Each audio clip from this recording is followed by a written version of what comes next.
ভাইয়া তোমার বাইক করে আমায় কলেজে দিয়ে আসো না। ঠিক আছে বোন, চল। ভাইয়া একটা ল্যাপটপ কিনে দিবা, তাইলে পড়ালেখা করতে অনেক সুবিধা হইতো। ঠিক আছে বোন। এই প্রথম আমার ছোট বোন আমার কাছে কিছু চাইছে, তারে যেমনে হোক দিতে হবে। 5000 টাকা নেন আর আমাকে একটা ল্যাপটপ দেন। 5000 টাকায় ল্যাপটপের চার্জারও পাবি না। ফকিনীর পোলা বের হয়ে যা। একদিন এই শোরুমের মালিক হব, মনে রাখিস।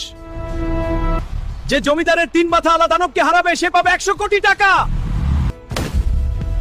আমি লড়বো আমার বোনের জন্য, আজ্ঞা তোমায়। জয় জয়। এখানে এমন কোন মায়ের কাছে 3 মাস আলার সাথে?